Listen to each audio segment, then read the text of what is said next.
Hola, buenos días. Buenos días, buenos días. Dígale.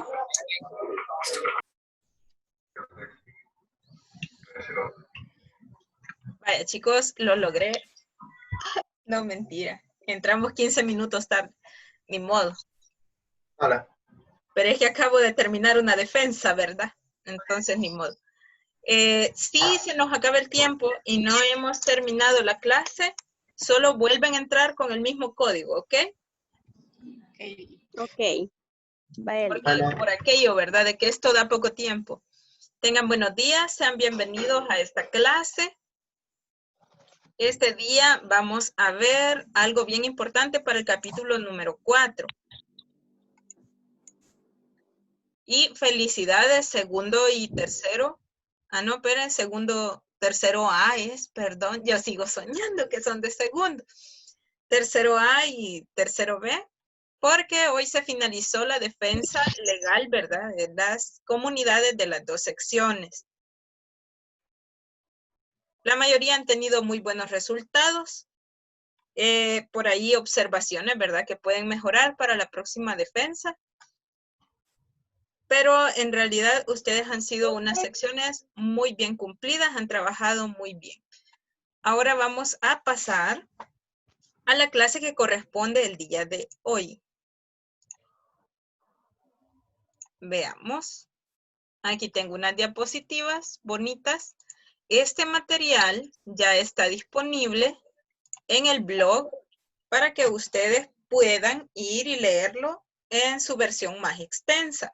Recuerde que en las diapositivas siempre son resúmenes del resumen. O sea, aquí quizás no es ni la mitad del material que se sube en el blog, porque en el blog sí puedo subir el texto completo y usted lo puede leer todas las veces que quiera. Muy bien, veamos. El tema de hoy es el diseño de estudio, los elementos a tomar en cuenta. Recuerde que ya estábamos viendo el diseño de estudio, pero habíamos visto los tipos de estudio. Veamos. En este caso vamos a ver el objetivo, que es conocer los elementos constituyentes del diseño de estudio con el fin de elaborar el capítulo 4 del proyecto de investigación.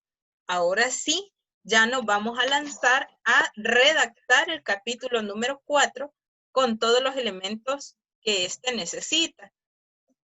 La reflexión para esta clase no es que no tengamos tiempo, es que siempre lo hemos malgastado. Hemos tenido tiempo de hacer muchas cosas, especialmente hoy durante la cuarentena, pero seguramente lo hemos hecho durmiendo. Hemos gastado el tiempo de la cuarentena en dormir, ver tele, comer, en lugar de hacer otras actividades que tal vez antes teníamos planificadas y nunca podíamos hacer. Como que aprender a dibujar. Hay quienes toda la vida dicen, no puedo dibujar, quisiera tener tiempo de aprender, pero nunca se puso a hacer dibujos ni de palitos. Ahora que tiene tiempo lo puede hacer. Igual los que querían dedicarse, por ejemplo, a escribir o a otras actividades que pues se pueden hacer desde la casa, y hemos malgastado el tiempo, en lugar de hacer ejercicio, hemos dormido y comido. Entonces, no es que no tengamos tiempo, es que no hemos sabido aprovecharlo. Vamos a ver. Vamos a pasar al desarrollo de la clase. Primero, una pequeña retroalimentación. Vamos a recordar que era estudio. Definimos en la clase anterior que es el método elegido por el equipo investigador para recopilar información. Es decir, un método es una serie de pasos ya definidos y con unos procedimientos establecidos. Y ustedes ya deberían haber elegido el que más les convenga para recolectar la información correspondiente a su proyecto de investigación. Inductivo, ¿se acuerdan? Inductivo, que va de lo específico a lo general, deductivo, de lo general a lo específico, analítico, de separar todo y volverlo a unir, el sintético, de rearmar todas esas partes separadas durante el análisis, el dialéctico, que se apoya en todas las ciencias o en todas las teorías que se puedan aplicar al problema.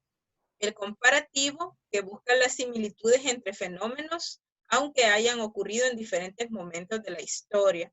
Esto ya lo vimos en la clase anterior, pero son los estudios o tipos de estudio que usted le puede aplicar a su proyecto de investigación.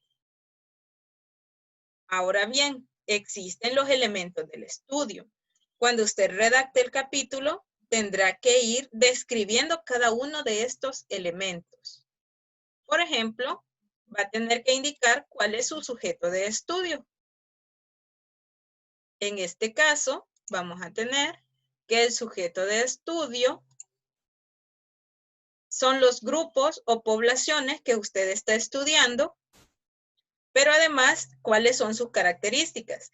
Es decir, que si usted ha elegido los chicos de primer año, tendrá que decir que ha seleccionado la población de primer año y de ahí ha extraído una muestra que serán los chicos de, por ejemplo, primero A y primero B, porque cumplen con las siguientes características. Tienen esta edad, tienen esta condición social o económica.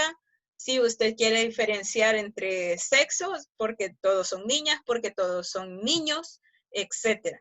Tendrá que definir cuáles son las características de estos sujetos de estudio y por qué aplican para poder ser parte de la muestra en estudio.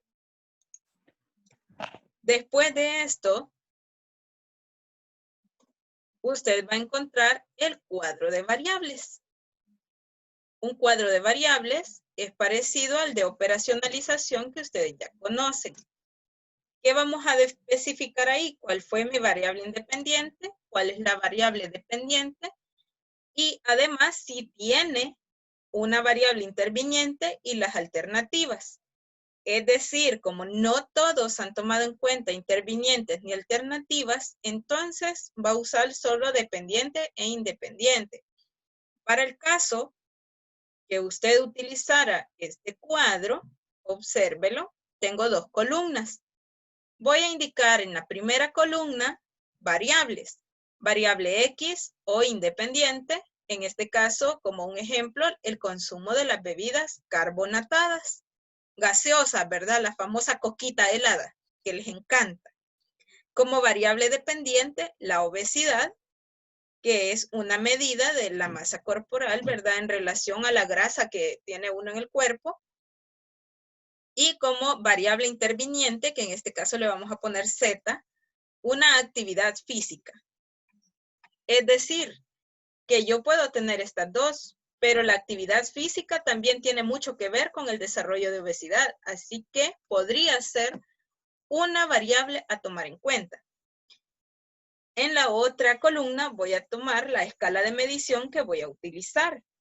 El consumo de bebidas carbonatadas, usted recuerde que las botellas traen ahí cuántos mililitros o litros contiene ese envase. Entonces, la escala de medición a utilizar va a ser nominal, o sea, los números normales. 25 mililitros a 2.5 litros. 25 mililitros son lo que contiene una lata de gaseosa. Y 2.5 es la gaseosa, la botella más grande. No, la botella más grande es de 3 litros. Bueno, pero pongámosle ahí 2.5 o 3 litros.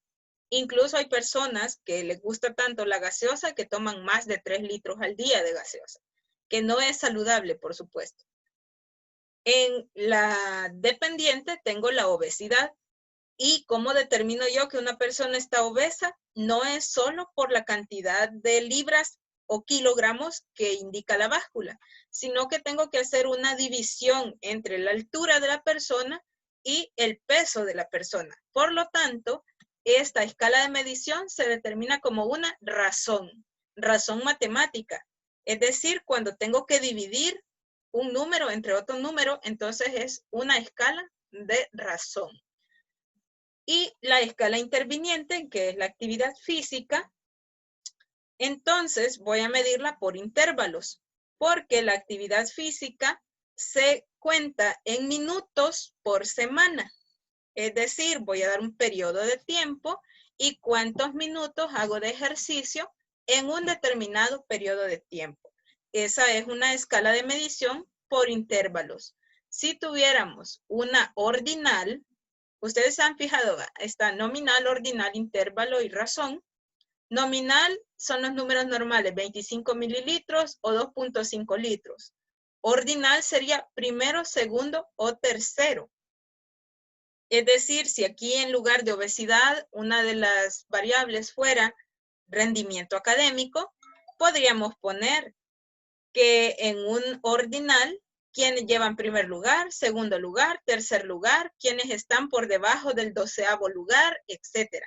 Eso sería ordinal, porque estoy ordenando del mejor al peor o del peor al mejor los rendimientos académicos, no las personas, se clasifican los rendimientos.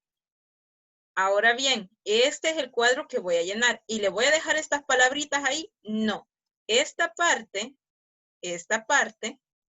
donde dice ordinal, nominal y todo eso, tengo que borrarlo. Solo voy a dejar el que me interesa para determinar ese tipo de medición. Luego voy a ver que uno de los elementos es la obtención de la muestra. Cuando usted tiene la obtención de la muestra, va a tener lo siguiente. Esta es la famosa, ¿verdad?, fórmula matemática para encontrar cuántas personas voy a encuestar para mi estudio, el tipo de muestreo y la fórmula utilizada para determinar la muestra. Si lo elegí aleatorio simple, ¿por qué elegí ese tipo de muestreo? O sea, no es solo decir, es aleatorio simple. Tengo que justificar, se eligió el tipo de muestreo aleatorio simple porque es en el que los participantes tienen las mismas probabilidades de ser encuestados. Y nuestro estudio no necesita discriminar personas, sino que necesita, ¿verdad?, tomar la opinión de todos. Entonces, usted tiene que hacer la justificación por qué fue aleatorio simple o por qué fue, ¿cómo se llama el otro? Probabilístico. Es decir, por qué escogieron ustedes determinados sujetos dentro de la población.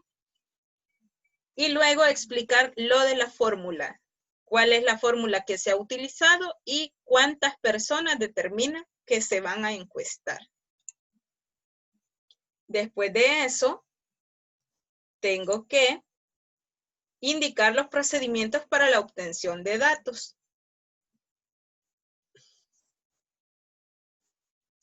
En este caso, nosotros vamos a ver aquí métodos empleados para recolectar datos, que serían instrumentos y técnicas de recolección de datos.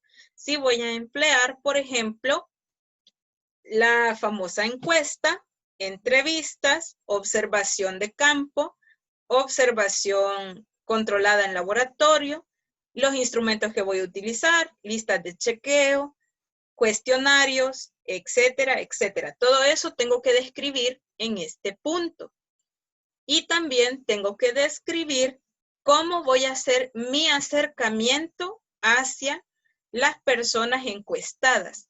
Es decir, como en la escuela antes, los estudiantes de tercer año o de segundo año llegaban a las aulas, se comunicaban con el docente que estuviera responsable, le pedían permiso de poder encuestar a los estudiantes y se procedía a entregarles un cuestionario a cada uno para que lo respondieran. Pero en la actualidad no podemos hacer eso. Así que usted tendrá que describir de qué manera hará llegar el cuestionario a los estudiantes para que le puedan responder esa encuesta. ¿Se entiende? ¿Sí?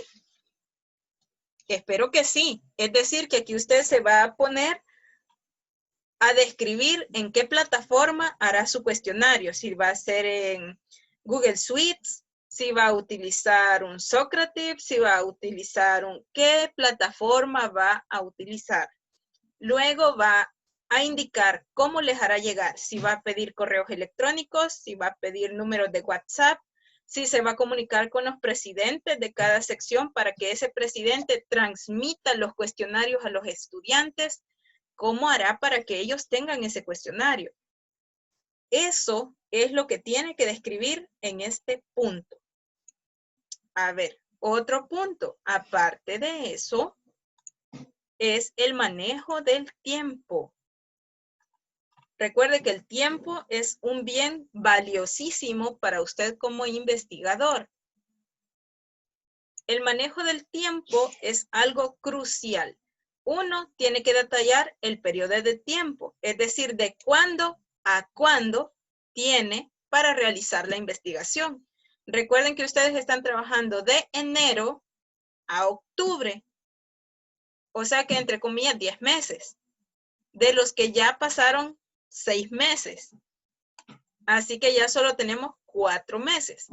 Ese tiempo usted tiene que detallar de cuándo a cuándo y cómo hizo la distribución, en qué momento se hizo la definición del tema estructurado, en qué momento definió cuáles eran sus hipótesis, de cuándo a cuándo tiene para hacer los instrumentos de recolección de datos, de cuándo a cuándo va a trabajar en analizar los resultados y de cuándo a cuándo va a elaborar sus conclusiones y la defensa final del trabajo. Todo eso detallado en un cronograma. Paso a paso todo lo que ha trabajado. A inicio de año hicimos un pequeño cronograma. Por cierto, yo lo tengo porque no les pude devolver los folders, ni modo. Pero les voy a mandar un formato de cronograma formal y según ese formato van a elaborar todo su cronograma para indicar cuál fue el manejo de tiempo. Ese cronograma se anexa, valga la redundancia, en la parte de los anexos de la tesis. Pero la descripción textual va en el capítulo 4. Se trabajó en un periodo comprendido entre enero del 2020 y octubre del 2020, distribuyendo las actividades de la siguiente manera. Y ustedes escriben allí cómo se distribuyeron el tiempo. Y luego también tiene que indicar, permítanme que me brinqué ahí una cosa. También tiene que indicar si es un estudio longitudinal o un estudio transversal. Recuerde que un longitudinal toma una muestra y a lo largo de varios años va recopilando datos de esa misma muestra. Es decir, quiero saber cómo se desarrollan los niños nacidos en 1999 hasta el 2010, 11 años de estudio. Cada año voy a tomar antropometría, exámenes de sangre, exámenes de orina, etcétera, etcétera, etcétera, y voy a ir anotando esos datos por el estudio. Pero si es transversal, la investigación toma menos tiempo y tiene otras características. Entonces yo debo especificar si estoy haciendo un estudio longitudinal o un estudio transversal. Todo esto detallado en este elemento que se llama manejo del tiempo o simplemente tiempo. Luego vamos a encontrar en los elementos del estudio los recursos. ¿Qué recursos tiene mi comunidad? En este caso, es muy importante detallar, ¿verdad? Así como hace Bugs Bunny, contar qué dinero tengo, qué personas tengo y qué cosas tengo. Describir los recursos con que cuenta el equipo. Primero, recursos humanos. ¿Quiénes serían sus recursos humanos? En primera línea, su equipo de investigación. Usted y sus compinches. Luego, los sujetos de estudio, que son las personas que le van a hacer el favor de responder su encuesta. Recuerde que usted no les va a dar nada a cambio. Simplemente quiere que le contesten un cuestionario. Ellos son recursos humanos. Otro recurso humano que usted tiene son sus papás, porque quieras o no, ellos le apoyan, le pagan sus estudios. Y otro recurso humano son sus docentes, porque bien o mal, igual tienen que acercarse a preguntar de vez en cuando. Así que recursos humanos debe tomar en cuenta todo ese montón de gente. Usted, su equipo, su muestra y sus docentes y sus padres de familia. Luego los recursos materiales. ¿Qué recursos materiales tengo? Tangibles, tocables. Tengo computadora, teléfono, internet, papel, plumones, todo lo que sea necesario para hacer la defensa de su tesis son recursos materiales. Y luego, por último, los recursos económicos. ¿Cuánto he tenido que gastar o cuánto he planificado gastar en la elaboración de esta tesis? ¿Qué entra aquí? Si estuviéramos yendo a escuela, tendríamos que tomar en cuenta hasta los pasajes y los almuerzos que usted necesita los días que se quedaba a trabajar hasta tarde allá en la escuela. Pero como no estamos yendo a la escuela, entonces necesita tomar en cuenta el dinero que invierte en pagar el internet, o sea, los paquetes de internet para conectarse con sus compañeros a trabajar. Debe tomar en cuenta el costo de si tuvo que comprar teléfono o computadora para poder trabajar desde su casa. También el costo que puede tener la impresión de documentos, porque recuerde que la tesis se tiene que imprimir y la tiene que traer en físico. Y luego de la primera revisión, bueno, después de la defensa, es posible que tenga que volverla a imprimir, volverla a revisar, volverla a imprimir y entonces sí empastar. Entonces piénselo, tiene bastante en qué gastar dinero, tanto en medios digitales, en aparatos para poder trabajar y en la impresión y empastado de documentos. Puede ser también que si pudiéramos, en un dado caso, quién sabe, Diosito lo permita, defender de forma presencial en la escuela, entonces tendría que pensar también en el alquiler de un cañón para poder hacer la presentación de diapositivas. Todo eso tiene que tomar en cuenta para detallar recursos humanos, recursos materiales y recursos económicos.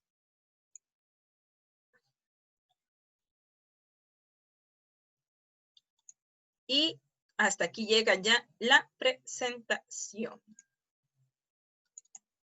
Así que muchas gracias por haberse conectado puntuales a la clase. Ustedes saben que estamos trabajando así a distancia, pero que estamos avanzando con paso seguro y firme. De que se gradúan, punto. Así que niños, ¿dudas? ¿Preguntas? Por si acaso. Yo tengo una. Sí, pregunte. En el caso de que hagamos el estudio transversal, ¿qué otro tipo de características tendría que tener ese estudio transversal? Vaya, el estudio transversal tiene como principal característica que pasa en un periodo reducido de tiempo. Otra es que las poblaciones o las muestras que usted va a tomar tienen características definidas en ese periodo de tiempo. Es decir, voy a tomar esa población porque en ese momento tiene las características que necesito. Luego también tiene como característica que se puede realizar, aunque el equipo tenga pocos recursos materiales o pocos recursos humanos. Y puede ser de campo, de tipo observacional, o puede ser también experimental. Es decir, es más fácil hacerla que la otra, que es la longitudinal. Para más información, hay documento en el blog, ahí pueden buscar también. O pueden hacer su búsqueda por internet también, sean autodidactas, es muy bueno hacerlo. Bye. ¿Alguna otra pregunta o duda? Bueno, entonces les voy a dar un anuncio. Las defensas de este periodo del capítulo 2, terminan el viernes legalmente. Por ahí tengo unos reprogramados, pero terminan el viernes. A partir del viernes le voy a dar de descanso 2 semanas. O sea, el viernes es que 3, ¿verdad? O 4. Allá por el 15 o 20 de julio vamos a hacer la otra ronda de defensas para el capítulo número 3 y número 4, que ya tiene que estar finalizado para esos días. Así que vaya trabajando con sus compañeros de comunidad, preparando la otra defensa. Para que no me vaya a salir, es que no había dicho, ¿cómo no? Estoy diciendo en este momento, es más, hasta grabado va a quedar, para que no me vayan a decir que no había dicho. Ahí por el 20 de julio voy a dar la programación de defensas para capítulo 3 y 4, señoritas y caballeros. Empiece a trabajar en las diapositivas y en la defensa de sus capítulos. ¿Se entendió? Sí, Lick. Eso por lo menos cabeceen, por Dios santo. Vaya, chicos. Si tienen alguna duda o pregunta con respecto a la redacción de capítulo 4 o 3, quién sabe, todavía hay gente allá En la misma el 3. diapositiva tendría que ir el capítulo 3 y 4. Sí, corazón. Ok. Solo póngale ahí en medio una diapositiva de título, aquí empieza el número 4 y ya. Con un separador. Sí, ahí en la diseño de diapositiva está la diapositiva de título que le puede insertar cuando va a empezar otra sección. Ahí no hay problema. Eso sí, yo les recomendaría, ¿verdad? Para facilitarles la vida, que el mismo diseño de diapositiva utilicen en todas las defensas. Porque al final del año, así solo las unen todas y ya tienen las defensas de toda la tesis. Digo, ¿verdad? Yo. Mi recomendación. ¿No? Bye. Chicos, gracias por haberse presentado, por prestar atención. Sabe que ahí está el material en el blog y pronto va a estar este video en YouTube también para que lo pueda consultar cuando usted quiera. Nos vemos pronto y con algunos me veo más tarde. Ahí nos vemos.